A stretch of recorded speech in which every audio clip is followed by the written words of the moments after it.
Stress മാറ്റാൻ ഒരു അടിപൊളി ആക്ടിവിറ്റി ആയാലോ? സിമ്പിൾ ആയിട്ട് നിങ്ങൾക്ക് ചെയ്യാൻ പറ്റുന്ന ആക്ടിവിറ്റി ആണ്. ചിലപ്പോൾ നിങ്ങൾ വീട്ടിൽ നിന്ന് സാധാരണയായിട്ട് ചെയ്തു പോകുന്ന കാര്യങ്ങളായിരിക്കും, പക്ഷെ അതിന് ഇത്രത്തോളം യൂസസ് ഉണ്ടെന്ന് നിങ്ങൾക്ക് വീട്ടിൽ നിന്ന് മനസ്സിലാകും. അപ്പൊ നിങ്ങൾ ചെയ്യേണ്ട കാര്യം 2 കൈയും ഉയർത്തിപ്പിടിക്കാം. ഇതുപോലെയാണോ? അല്ല, ഇതുപോലെ ഉയർത്തിപ്പിടിക്കാം. ഇനി ചെയ്യേണ്ടത് നിങ്ങളുടെ 2 കൈയിലെയും ലിറ്റിൽ ഫിംഗേഴ്സ്, അതുപോലെ റിംഗ് ഫിംഗേഴ്സ്, മിഡിൽ ഫിംഗേഴ്സ് ഇതുപോലെ ക്ലോസ് ചെയ്ത് പിടിക്കാം. ഓക്കെ, ക്ലോസ് ചെയ്ത് പിടിക്കാം. അപ്പൊ നമുക്ക് ഏതൊക്കെ ഫിംഗേഴ്സ് കിട്ടുക? ഇൻഡെക്സ് ഫിംഗേഴ്സും കിട്ടും, തം ഫിംഗേഴ്സും കിട്ടും, ഇല്ലേ? ഇനി ചെയ്യേണ്ടത് നിങ്ങളുടെ റൈറ്റ് ഹാൻഡില് ഇൻഡെക്സ് ഫിംഗർ, ലെഫ്റ്റ് ഹാൻഡില് തം ഫിംഗർ ടച്ച് ചെയ്യുക ഇതുപോലെ. അതുപോലെ left hand index finger right hand thumb ഫിംഗറിലേക്ക് ക്ലോസ് ചെയ്ത് പിടിക്കാം. ഓക്കെ, ഇങ്ങനെ കിട്ടിയില്ലേ? ഈ ഒരു ഷേപ്പിൽ കിട്ടിയില്ലേ? ഇനി ചെയ്യേണ്ടത് കൈകളിൽ മാത്രം ശ്രദ്ധിച്ചുകൊണ്ട് കോൺസെൻട്രേഷൻ എടുത്തുകൊണ്ട് ചെയ്യാം.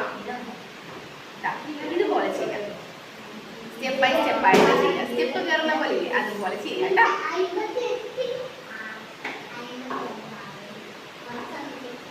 ഇതുപോലെ ചെയ്യാം. ഇങ്ങനെ ചെയ്യുകയാണെങ്കിൽ നിങ്ങളുടെ കോൺസെൻട്രേഷൻ ഇൻക്രീസ് ചെയ്യും, നിങ്ങൾ സ്ട്രെസ് കുറയ്ക്കുകയും ചെയ്യും. അപ്പൊ ഈ വീഡിയോസ് നിങ്ങൾ എടുത്ത് കണ്ട് ചെയ്ത് നോക്കുക. എല്ലാവരും ചെയ്ത് നോക്കുക. വീഡിയോ ഇഷ്ടമായെങ്കിൽ ലൈക്ക് ചെയ്യുക, ഷെയർ ചെയ്യുക, സബ്സ്ക്രൈബ് ചെയ്യുക.